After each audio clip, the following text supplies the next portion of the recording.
ठाण्यातील स्वर्गीय सुलोचना देवी सिंघानिया हायस्कूलमधील इयत्ता 3री आणि 4थीच्या 55 ते 60 विद्यार्थ्यांना सहली दरम्यान विषबाधा झाल्याची धक्कादायक घटना समोर आली आहे। या प्रकरणी शाळा प्रशासनाकडून कोणतीही ठोस कारवाई न झाल्याने ठाण्याचे उपमहापौर कृष्णा पाटील यांनी शिक्षण विभागाच्या अधिकाऱ्यांसह थेट शाळेत धडक देऊन जाब विचारलाय। यावेळी शाळेच्या प्राचार्यांनी भेट देणे टाळलं तर व्यवस्थापन समितीने उपमहापौरांची भेट घेतली। यावेळी शाळा प्रशासनावरती संताप व्यक्त करत उपमहापौर कृष्णा पाटील म्हणाले, ज्या व्यक्तीवरती पोक्सो अंतर्गत गंभीर गुन्हा दाखल आहे त्याला शाळेने सहलीचं कंत्राट दिलं आहे। शाळेने पूर्ण तपासणी न करता कंत्राट देणं हे अत्यंत बेजबाबदारपणाचे आहे। केवळ माफी मागून चालणार नाही तर या संपूर्ण साखळीवरती कडक कारवाई झालीच पाहिजे। दरम्यान या प्रकरणी शाळा प्रशासनाने मात्र इतक्या विद्यार्थ्यांना विषबाधा झालीच नसल्याचं म्हणणं आहे। फक्त 2च जणांना पोटदुखीचा त्रास झाला, तो पण सहलीच्या 2 दिवसांनी झाला, असं शाळेच्या व्यवस्थापन समितीच्या मिसेस कबोरा यांचं म्हणणं आहे। मीडियात चुकीची माहिती दिली गेली आहे। मुसो येथील सहली दरम्यान विद्यार्थी, शिक्षक आणि इतर कर्मचाऱ्यांसह एकूण 226 जणांनी तेच एकसारखे अन्नप्राशन केलं होतं। सहली दरम्यान किंवा परतीच्या प्रवासात कोणत्याही विद्यार्थ्याने आजारी असल्याची तक्रार केली नाही। विशेष म्हणजे एकूण 204 विद्यार्थ्यांपैकी 203 विद्यार्थी दुसऱ्याच दिवशी शाळेत हजर झाले होते। शाळा आरोग्य केंद्राकडे कोणतीही तक्रार आली नव्हती। सहल होऊन गेल्याच्या साधारणतः 3 दिवसानंतर पहिल्यांदा तक्रार प्राप्त झाली। आलेल्या एकूण 9 ईमेलपैकी केवळ 2च पालकांनी या त्रासातला संबंध सहलीतील जेवणाशी जोडलेला आहे। त्यामुळे उपलब्ध नोंदी आणि घटनाक्रम पाहता सहलीतील जेवण आणि त्यानंतर आलेल्या तक्रारींचा कोणताही थेट संबंध नसल्याचं शाळा प्रशासनाने म्हटलं आहे। तेव्हा आम्ही PTA मेंबरना तात्काळ बोलवून चौकशी केली, मात्र त्यांच्याकडे नीट माहिती नव्हती। विद्यार्थ्यांची सुरक्षा हेच शाळेचे सर्वोच्च प्राधान्य असल्याचेही शाळेच्या व्यवस्थापन समितीच्या मिसेस कबोरा यांनी सांगितलंय। मात्र कबोरा यांना कंत्राटदारावरील गुन्ह्याबाबत विचारले असता त्यांनी हात झटकले। आम्हाला याबाबत काहीच माहिती नाही, आम्ही आताच ऐकत आहोत। मागील 6 ते 7 वर्षांपासून हाच कंत्राटदार आहे आणि तो सहल आयोजित करतो आणि सर्व पालकही त्याच्या आयोजनावरती खुश आहेत, असा दावाही शाळा प्रशासनाने केला आहे।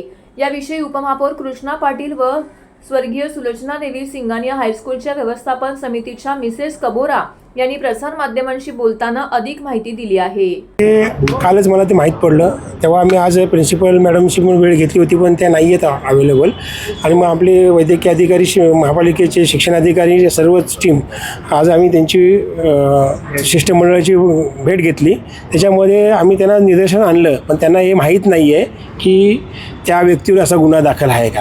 पण ॲक्च्युली शाळे प्रशासनाने ज्या व्यक्तीबरोबर आपण ॲडव्हेंचर म्हणजे पिकनिक करतो, ॲडव्हेंचर ग्रुपवर होतं, ॲडव्हेंचर ग्रुपचा मालक कोण आहे, त्याच्यावर काय आहे, त्याची क्रॉस पोलीस व्हेरिफिकेशन घेणं गरजेचं होतं, पण ते स्कूल व्यवस्थापनाने घेतलेलं नाही आहे। गेल्या 7 वर्षांपासून ते ॲडव्हेंचर पिकनिक करत आहेत। या 1 वर्षा अगोदरच ही घटना घडली आहे। शाळा प्रशासन काही दखल घेत नाही आहे आणि जे काही मुलांना जे फूड पॉयझनिंग झालं होतं, तुम्ही देखील संपर्क केला, पत्रकारांनी पण संपर्क केला, पण काही उत्तर आलेलं नाही। त्यांच्याकडनं सांगायचं की पत्रकारांनी चुकीची बातमी लावली।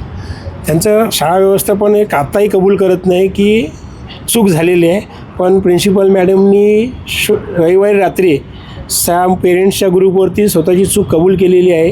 त्यांनी सांगितलेलं की हे घडलेलं आहे, पण आम्हाला लेट कळालं।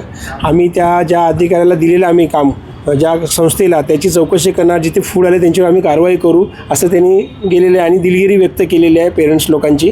पण माझं म्हणणं, तेवढी दिलगिरी व्यक्त करून हे योग्य नाही आहे, कारण भविष्यात पुढे असे कुठल्या घटना घडू नयेत। त्यासाठी शाळेने एकदम स्ट्रिक्ट राहिलं पाहिजे। त्या संस्थेचं जी सप्लाय करणारे फूड, त्याचं फूड लायसन्स असतील, त्याचा जी व्यक्ती कोण आहे, त्याची पार्श्वभूमी काय आहे, पोलीस व्हेरिफिकेशन असेल, इतर बाबीची पूर्तता केली पाहिजेत। कारण आपली मुलं कोण घेऊन जाणार आहे आणि त्याचं बिहेवियर कसं आहे किंवा त्याचे पोलीस म्हणजे याच्यावर केसेस आहेत की नाही, त्याची चौकशी शाळेने पहिली करायला पाहिजे होती। आता आम्ही शाळेच्या निदर्शन आणल्यानंतर त्यांनी ते कबूल केलं की आम्ही त्याची माहिती घेतो म्हणून, आणि आमच्या वैद्यकीय अधिकारी आणखी शिक्षण मंडळाने त्यांना सांगितलेलं आहे पॉईंट्स, माहिती सगळी माहिती देतो म्हणून सांगितलेलं आहे. आणि पिकनिकच्या आधी शिक्षण मंडळाला कळवणे शाळेची गरज आहे, पण शाळेने अद्याप कळवलेलं नव्हतं. ते पण शिक्षण मंडळा म्हणजे शिक्षण अधिकाऱ्यांनी खंत व्यक्त केली. मग त्यांनी सांगितलं की यापुढे भविष्यात अशी चूक होणार नाही. आम्ही प्रत्येक वेळी काही असं आमचं असेल हे सहल किंवा इतर कुठले प्रोग्राम पुढे बाहेर जायचे असले मुलांचे, तर ते आम्ही पूर्ण कल्पना देऊन कबूल की पत्र. काही पेरेंट्स लोकांचं म्हणणं होतं की त्यांचे टॉयलेट बरोबर नसतात किंवा हा त्रास आहे, तर ते आम्ही चौकशी केली. पण प्रत्यक्ष बघितलं आम्ही आता पाणीमध्ये तर सगळे टॉयलेट हे ओके आहेत. आणि महापालिकेने पण असं आता सांगितलं की दर 15 दिवसांनी ते येऊन चेक करत जातील. सॅनिटरी इन्स्पेक्टर असतील ते येऊन चेक करतील. आणि एक सुवर्ण मध्य शाळा शेवटी ठाणेकरांच्या ठाण्याची जी मुलं वाढतात, तर त्याच्यामधनं बाबा एक मार्ग चांगला काढू, भविष्यात अशा कुठल्या घटना घडू नये याची काळजी घेऊ हे व्यवस्थापनाने पण सांगितलेलं आहे. त्याचबरोबर एक ट्रॅफिक समस्या इथे आम्हाला नेहमी भेडसावते ठाण्यामध्ये. तर त्याहीसाठी आम्ही DCP साहेबांशी शिरसाट साहेबांशी बोलणं केलं, तर त्यांनी त्यांचे अधिकारी देशमुख साहेबांना पाठवलं.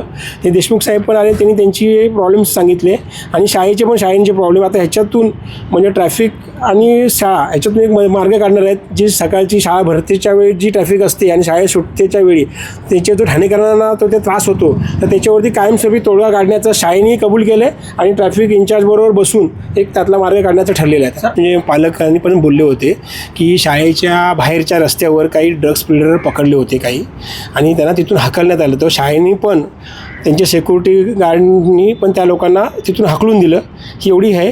पण मुलांकडे काय असं भेटलं नाही असं शाळेचं म्हणणं आहे. मिसेस कब्रोल है.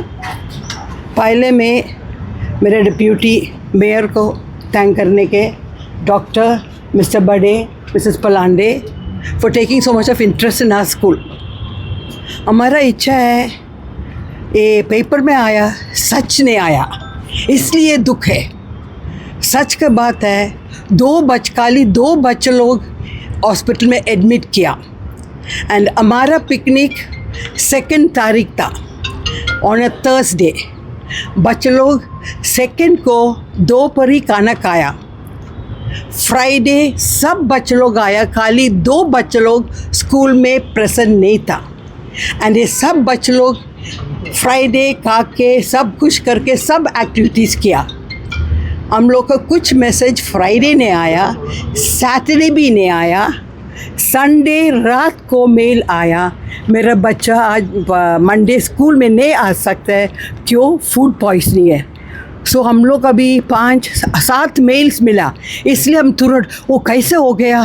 सो इसलिए हम लोग PTA मेंबर को मंडे बुलाया. PTA मेंबर को मिला. सो PTA मेंबर में पूछा अभी खाली कैसे 2 बच्चे लोग को खाली आ गया. बट फिर भी हम लोग दुख के कौन सा हॉस्पिटल है उसको नहीं मालूम था, कौन सा हॉस्पिटल. बिकॉज अगर हम लोग को मालूम पड़े तो हमेशा कोई कुछ हॉस्पिटलाइजेशन होएगा तो हम लोग खुद जाके हॉस्पिटल में बच्चों को मिलते हैं, पेरेंट्स को मिलते हैं. ये हम लोग को बाद में MMR मालूम पड़ा. दूसरा बच्चों का हॉस्पिटल नहीं मालूम था. छुपा के नहीं रखा, हम लोग को नहीं मालूम था कौन सा हॉस्पिटल में. बाद में बच्चों वापस डिस्चार्ज होने के बाद हम लोग को मालूम पड़ा. अभी तक हम लोग को रिपोर्ट नहीं मिला.